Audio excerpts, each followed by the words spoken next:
16 antara kappa loh. Antara 16 antara kappa itu baru bisa muncul lagi. Itu berapa ratus juta tahun. Iya.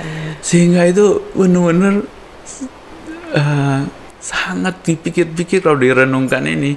Kita beruntungnya luar biasa. Bisa lahir di zaman yang masih ada Buddha Sasana.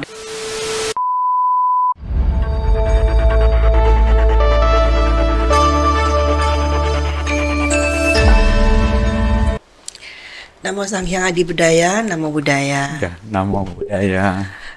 Romo, gimana kabarnya sekarang? Baik-baik saja, Vero. Thank you, Ibu Vero. Ibu Vero gimana? Baik juga, terima kasih, Romo.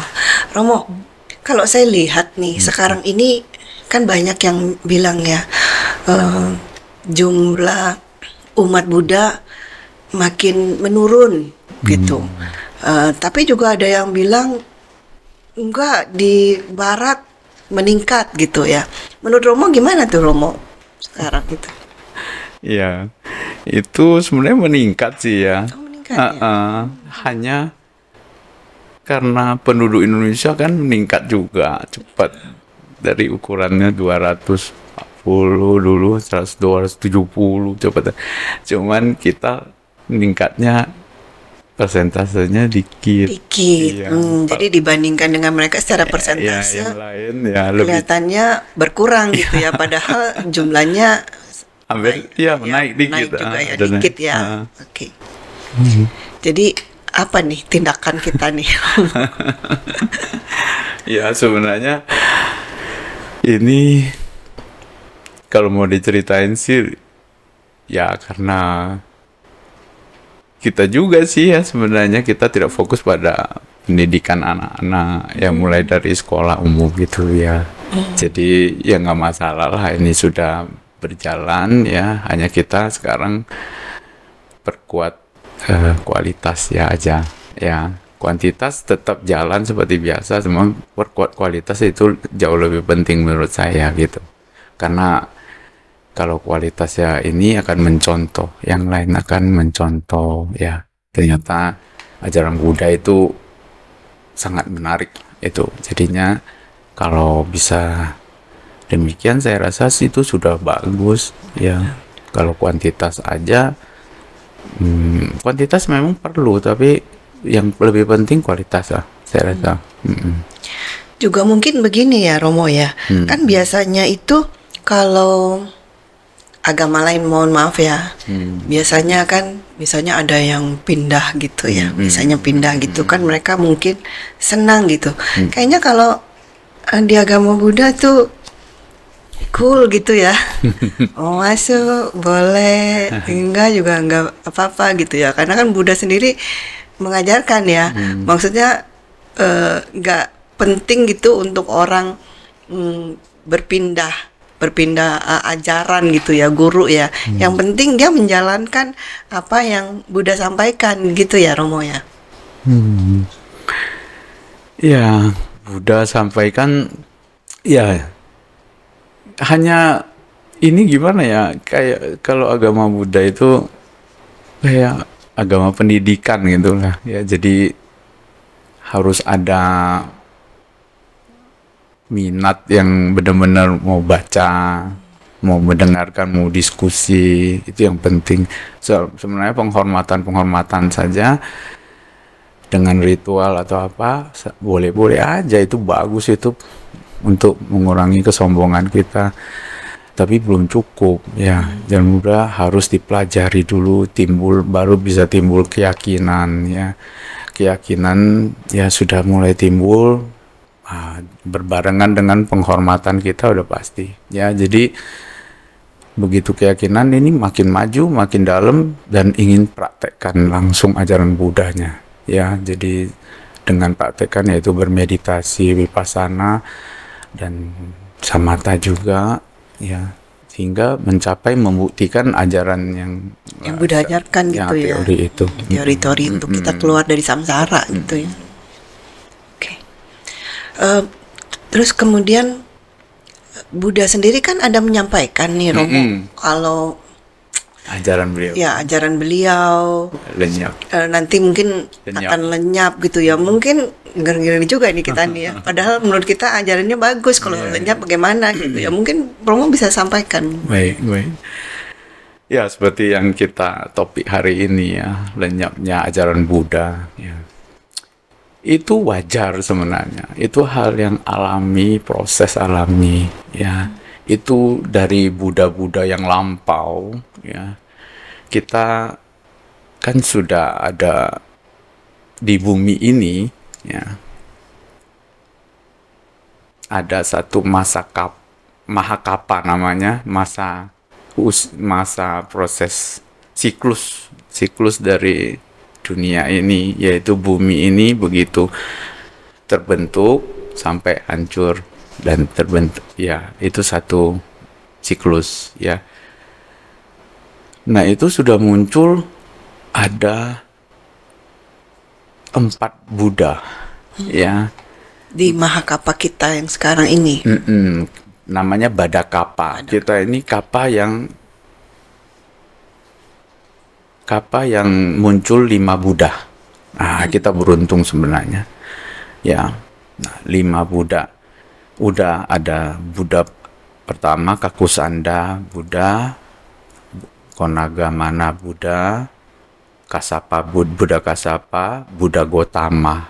Ini yang keempat. Nanti kelimanya Maitreya ya, atau Maitreya ya, Buddha Maitreya. Nah ini proses alami, jadinya akan setelah itu terakhir Maitreya itu sebelum siklus hancurnya bumi inilah artinya. Oh, setelah bumi hancur nanti baru akan muncul Buddha berikutnya gitu. Enggak. Oh, enggak. Jadi sebelum hancurnya bumi ini masih ada satu Buddha. Oh, Yaitu hancurnya. Buddha Maitreya. Dikatakan di buku demikian ya. Jadi sebenarnya satu kappa ini kan satu alam galaksi atau alam semesta ya. Apa kan alam semesta? Apa sih, tata surya ya? Tata surya. Jadi itu banyak sebenarnya di luar dari ini, banyak. Di luar tata surya kita. Ada yang bukan 5 Buddha muncul, kita namanya Badakapa, ada namanya, saya lupa ya. Jadi ada yang munculnya 4 Buddha saja dalam satu usia dia punya dunia itu. Jadi ada yang 3 Buddha, ada yang 2 Buddha, ada yang 1 Buddha. Kita yang munculnya Paling 5 Buddha, paling banyak, beruntung. Dan juga masih dalam sasana Buddha, artinya kita belum terlalu jauh lah. Nah diperkirakan kan 5.000 tahun ya kan. Nah saya pernah baca buku 10.000 harusnya, tapi karena munculnya bikuni jadi 5.000. Maksudnya dalam satu Badakapa itu 10.000 atau sejak Buddha Gotama lahir? Hanya Buddha Gotama. Era Buddha Gotama 5.000. Buddha Gotama itu seharusnya 10.000, tapi dengan adanya Sangga Bikuni jadi 5.000. Iya. Oke, itu kalau versi Theravada ya? Iya, saya pernah baca buku. Okay. Nah, jadi saya teruskan lagi dengan 5.000 tahun ini sebenarnya ada kronologisnya ya.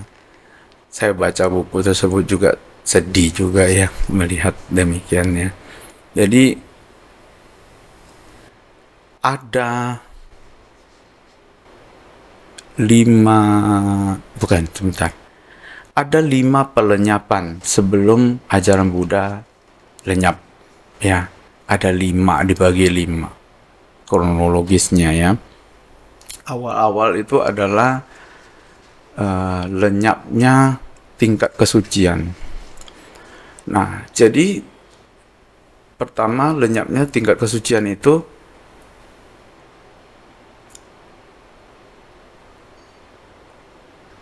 seribu tahun setelah Buddha parinibbana itu masih ditemukan pencapaian apa yang namanya analitik patisambhida. Patisambhida Itu arahat masih bisa, ya. Itu dikatakan di buku, ditulis 1000 tahun sejak dari Parinibbana Buddha Gautama, 1000 tahun itu masih ditemukan bisa mencapai arahat. Nah, setelah itu hanya Sotapanna, Sakadagami, Anagami saja yang masih ada, yang sampai hampir lenyap, sampai Sotapanna terakhir lenyap, meninggal, artinya parinibbana, itu baru lenyapnya ajaran Buddha. Bukan lenyapnya ajaran, lenyapnya pelenyapan tingkat kesucian itu. Kan ada pelenyapan 5 nih. Ya, yang pertama tadi pelenyapan tingkat kesucian, lenyapnya pelaksanaan benar, ya. Lalu lenyapnya ajaran, lenyapnya bentuk luar atau simbol-simbol, lenyapnya relik. 5 pelenyapan itu. Jadi benar-benar tak tersisa nanti. Relik pun sudah lenyap. Sudah nggak ada gitu. Benar-benar ya. Jadi ini saya bisa jelaskan. Ya, ini penting. Ya, penting, dia kronologisnya penting. Nah, nantinya yang tadi sudah ya, yang kedua sekarang adalah lenyapnya pelaksanaan benar. Nah, pelaksanaan benar ini capaian jana, pandangan terang, Maggapala, ya. Maggapala itu jalan dan hasil, ya. Itu sudah tidak terjadi ya saat itu. Jadi orang tidak bisa mencapai jana, jana lagi, biku-biku gitu ya. Biku-bikunya jana lagi. Nah, jadi mereka hanya berjalannya waktu itu Catu Parisudisila. Saya lupa lagi.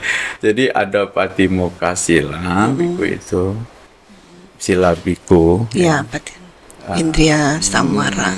Indriya Samwara sila. Satu lagi, ada 2 lagi sebentar. Ajiwa Parisudisila. Sama Pacaya Sanisita sila. Nah, apa itu? Ya, jadi yang Patimokkha sila itu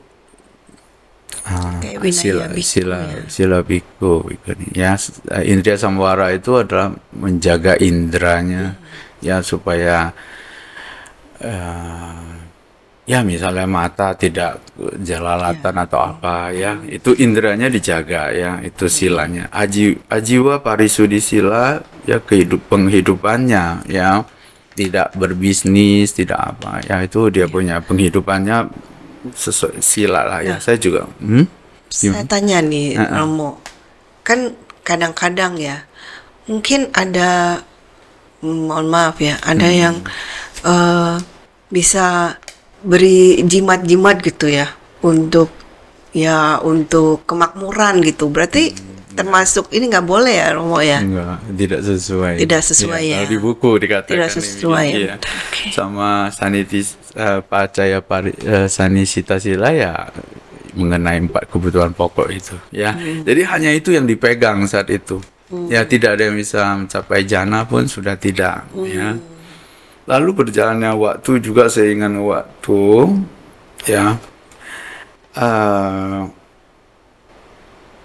yang lain sudah lupa, hanya tinggal Parajika, ya. Jadi biku-biku itu anggota sangganya hanya ingat 4 pelanggaran berat.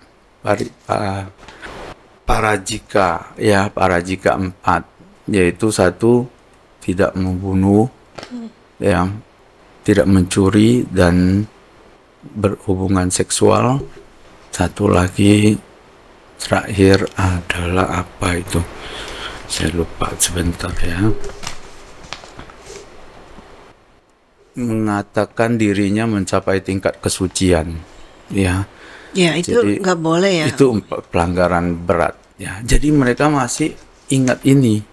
Oh, masih ingat. Yang lain udah enggak. Oh, masih ingat, nggak boleh seperti mengatakan itu. Yang biku-bikunya masih sampai ini kan kita bicara kronologis ya, lenyapnya ya. ajaran Buddha itu ya. Selama masih ada ingat ini belum lenyap ajaran Buddha ya, atau bukan ajaran Buddha, yang namanya lenyapnya pelaksanaan benar itu yang tadi itu belum lenyap.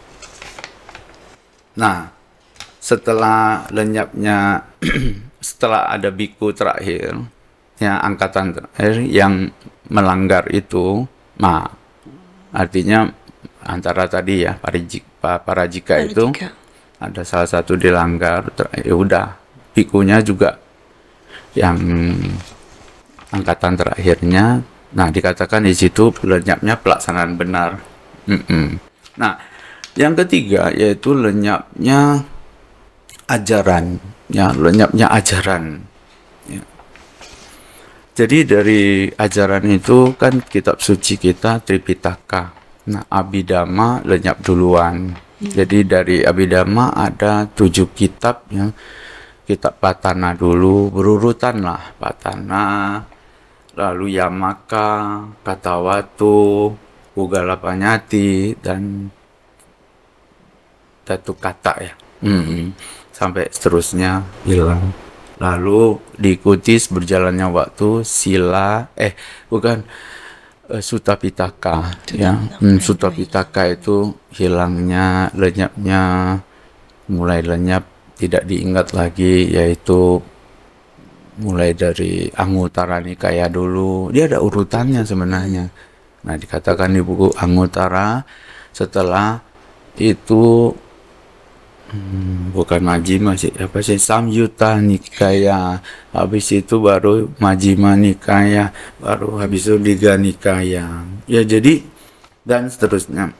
Jadi hanya tinggal tersisa saat itu berjalannya waktu Jataka ya, kisah Jataka saja. Jataka juga nanti hilang ya, dikatakan di situ nanti hilang Jatakanya. Wesantara Jataka ya, ada lagi ya, jadi seterusnya lah ya, sampai terakhir yaitu hanya ingat empat baris syair Dhammapada 183 itu loh, yaitu jangan berbuat jahat, tambahlah kebaikan, sucikan hati dan pikiran, itulah ajaran para Buddha. Nah, selama masih ada ingat 4 syair itu, belum lenyap ajaran Buddha.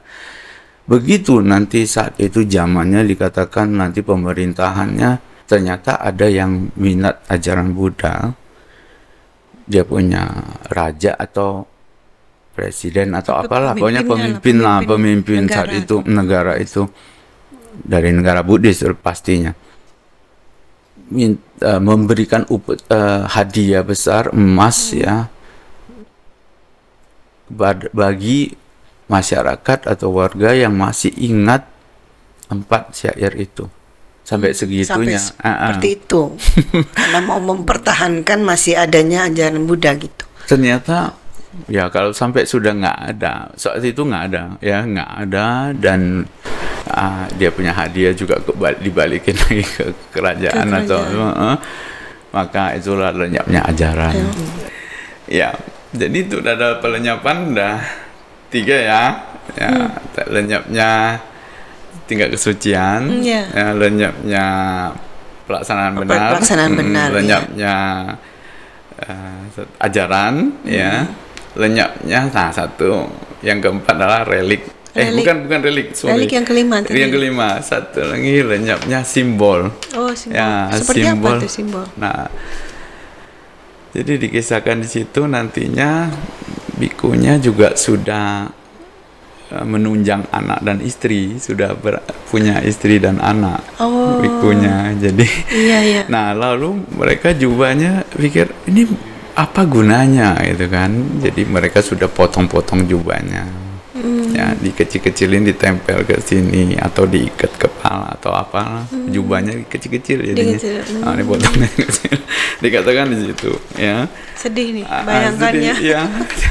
Jadi mulailah mereka berbisnis dan apa ya, berdagang dan apa ya untuk menunjang anak istri. Nah seperti itu.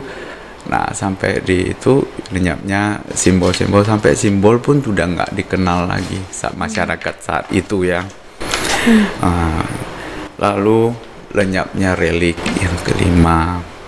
Nah di mana saat itu sudah tidak ada yang ingat lagi, ya nggak ada yang puja relik lagi dan sebagainya. Relik itu secara ajaib itu kembali ke tempat Buddha Gautama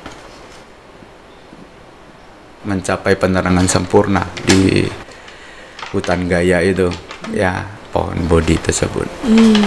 Jadi di situ itu kumpul. Jadi relik itu bukan di alam manusia aja, ada alam dewa juga mengambilnya ya. Nah itu semua terkumpul secara ajaib.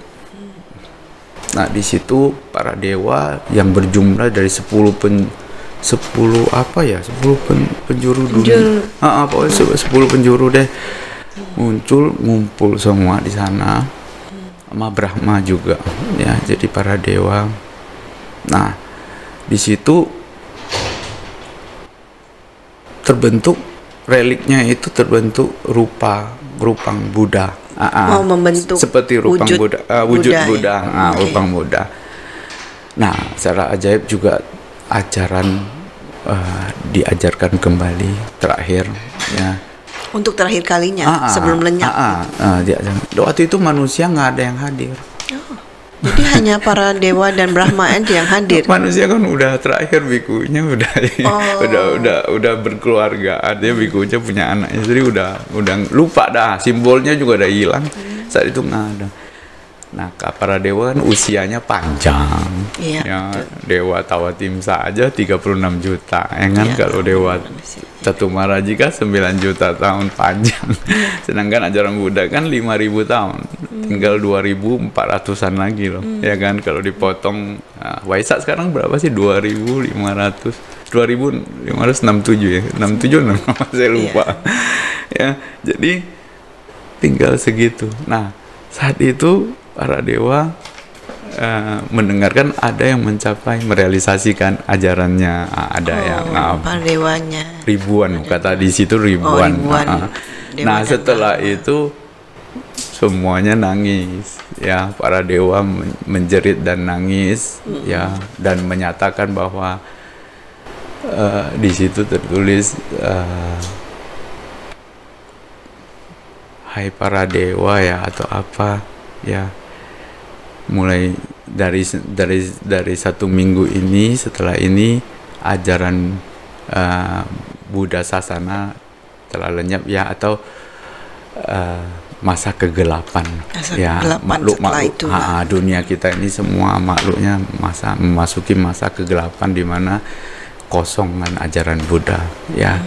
Nah itu bakal lama sekali baru muncul lagi, karena memang sangat lama. Untuk Buddha berikutnya muncul, ajaran Buddha yang sebelumnya itu harus lenyap dulu ya, baru bisa muncul lagi gitu ya, Buddha berikutnya ya. Jadi di sini kalau misalnya ada yang menyatakan bahwa ajaran Buddha Gautama belum, tapi udah ada ajaran yang lain, itu nggak sesuai, yang nggak tepat. Harus sama-sama Buddha hampir habis kekosongan, nanti muncul Buddha berikutnya, baru ada ajaran. Jadi nggak mungkin ada dua sama-sama Buddha, ya. Jadi kalau ada ajaran yang ada sama-sama Buddha lain, ya kita pertanyakan ya, sesuai dengan Tipitaka. Tidak demikian. Nah inilah kronologisnya. Sedih. Munculnya Buddha tidak mudah loh. Saya perkirakan ya, bukan. Saya berikan contoh ya. Ini satu masa dunia kan namanya satu Mahakapa, ya. Satu kapa itu siklus dunia, dari bumi itu debu jadi muncul sampai hancur lagi. Nah, itu lamanya aja diibaratkan itu satu batu karang yang besar, ukurannya panjang 1 mil, lebar 1 mil, tinggi 1 mil, batu karang yang padat. Itu setiap 100 tahun ada orang yang menggosokkan kain sutra sekali aja. Kain loh. sutra ya, bukan kain, bukan amplas ya. Bukan amplas, kain sutra. Gosokkan setiap 100 tahun kain sutra, cuma sekali aja gosoknya. Nah, itu lebih lama lagi ya, sampai dia punya itunya lenyap, batunya lenyap, baru lebih lama ya, maksudnya setelah batunya lenyap itu masa siklus dunia ini lebih lama itu ya, jadi lama sekali Lama deh. sekali. Jadi dibagi menjadi satu mahakapa ya, dibagi jadi 4 asangkaya kapa. Nah, jadi satu mahakapa ini terdiri dari 4 asangkaya kapa. Satu asangkaya kapa itu terdiri dari 20 antara kapa. Nah, satu antara kapa itu rentang waktunya yaitu manusia dari usia 10 tahun. Nanti usia manusia 10 tahun Rata-rata naik usia masih. ya, setiap 100 tahun naik satu. Naik satu, 100 tahun naik satu sampai manusia usianya tak terhingga, dikatakan di situ bisa mencapai 84.000 atau 80.000 tahun. Lalu turun setiap 100 tahun turun satu. Turun sampai ke 10 tahun lagi. Itu satu antara kapa namanya. Satu antara kapa. Nah, satu asangkaya kapa itu 20 antara kapa. Ya. Jadi ada 4 asangkaya kapa kan? Ya. 4 berarti 4 kali 20 80 antara kapa ya. Nah, 4 asangkaya kapa itu namanya satu mahakapa ya, satu siklus dunia. Jadi cuma muncul 5 sama Sang Buddha. Kita punya beruntung loh, 5 loh. Iya. Jadi coba aja, Banyak kapa. 80 antara kapa dibagi 5. Ini 5. Gimana tuh munculnya, berapa lama? 16 antara kapa loh. Antara 16 antara kapa itu baru bisa muncul lagi. Itu berapa ratus juta tahun. Iya. Sehingga itu benar-benar sangat dipikir-pikir kalau direnungkan ini, kita beruntungnya luar biasa. Bisa lahir di zaman yang masih ada Buddha Sasana. Buddha Sasana. Jadi kita harus istilahnya karena kita udah beruntung, kita harus memanfaatkan kehidupan kita kali ini gitu ya Romo. Setuju ya. sekali untuk dengan bagaimana Ibu, kita Pak. bisa mempraktekkan ajaran Buddha yang benar, bisa keluar dari samsara gitu ya Romo. Betul, segera. Nah, ini urgent sekali kalau lihat ini ya, itu sangat urgent sekali ya, benar-benar kita ini sangat penting. Satu hari itu harus dhamma masuk cepat, dan praktek juga harus ada setiap hari, dicicil meditasinya. Meditasi ya pentingnya. Mau berdana segera berdana, seberapapun, tak perlu ada takut terlalu kecil ya, terlalu besar, tidak perlu. Berdana, latihan ya, sila dijalankan ya, maksudnya dipatuhi ya, usahakan, lalu perbanyak belajar dhamma, yang masih banyak banget kita belum belajar ya kan, masih banyak buku yang harus kita pelajari. Nah, itu yang urgent kita bagi umat-umat, terutama motivasi semangat tuh.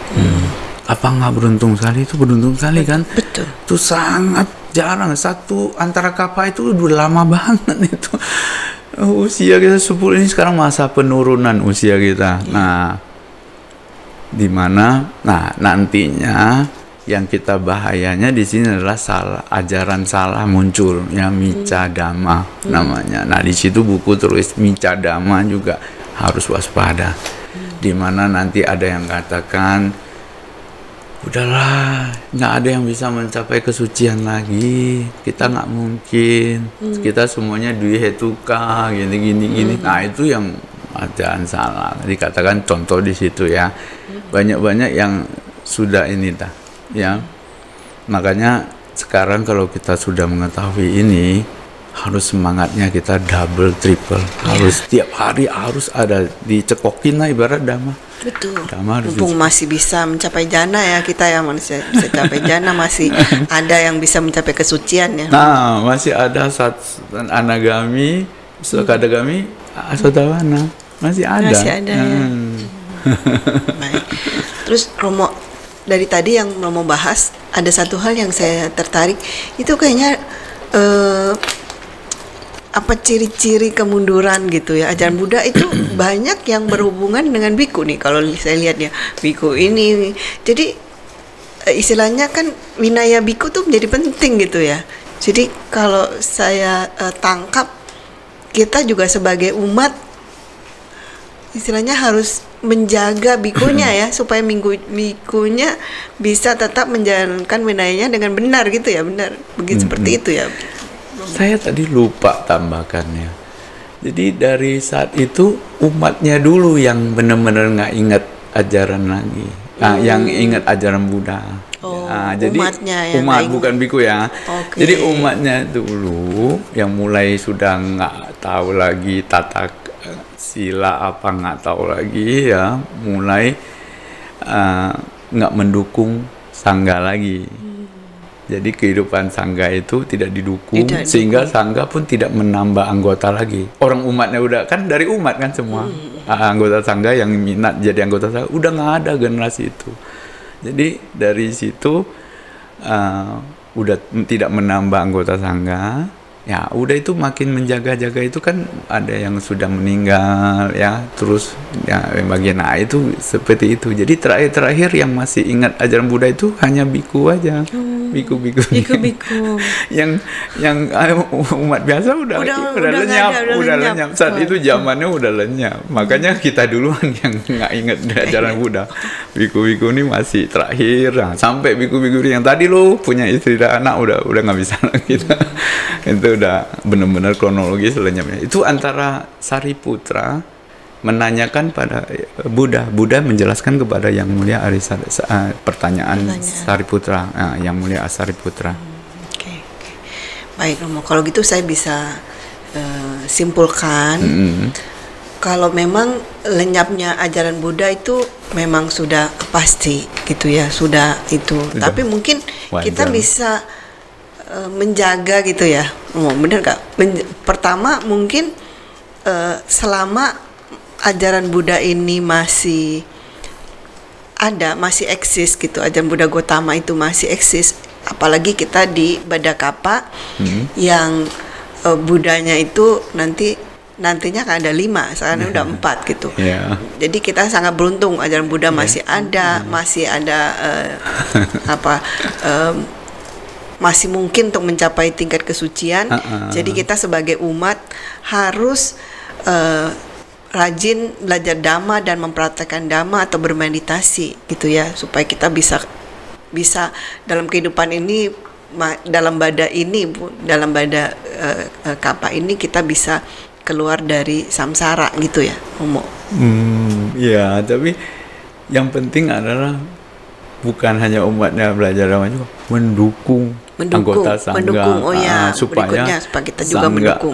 Sangga itu terkondisi, dia itu juga butuh kondisi sangga kan. Kalau sangga anggota sangga nggak terdukung kondisi, dia juga sulit ya kan.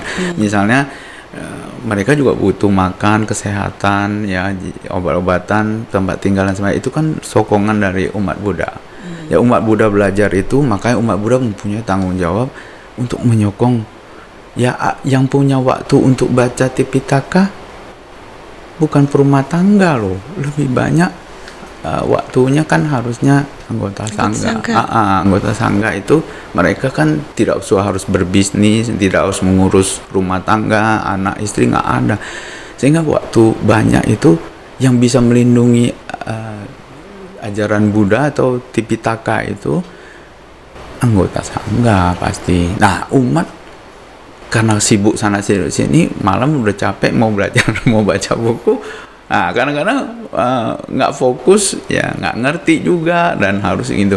Nah sehingga umat yang mendukung anggota sangga kondisikan mereka agar tenang, punya waktu sendiri, melatih diri sama belajar, sehingga nanti mengundang atau memohon ya biku untuk menjelaskan yang mana disalah, nah seperti itu ya. Jadi kalau ngandalin umat aja nggak bisa, harus sangga sangganya juga ya, yang melindungi ajaran jadi, itu. Ada dua sisi ya tadi ya, dari umatnya juga rajin belajar, bermeditasi, dan juga bikunya ya, kita juga harus mendukung biku supaya biku bisa menjalankan unenya dengan baik gitu ya, dan bisa juga belajar nanti mengajarkan kita gitu ya. Sama-sama juga kita umat juga ingin mencapai kesucian kan, sama-sama juga ya. Dengan kita mensokong sangga itu kan satu karma baik, mendukung, sehingga karma dana tenaga, dana itu mendukung kita ya. Bahkan orang katakan ya berdana itu kan mendukung kehidupan juga ya, artinya batin dan jasmani ini kan hasil karma ya kan. Nah karma baik ini mendukung kita makin lama bisa bersama atau bertemu Buddha Sasana terus.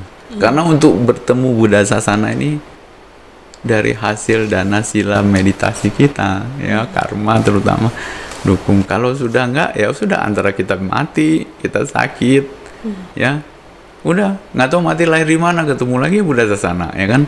Nah gampang sekarang, udah ketemu, sekarang udah bertemu lagi, belajar, jangan sia-siakan kesempatan, jaga tubuh ini baik-baik.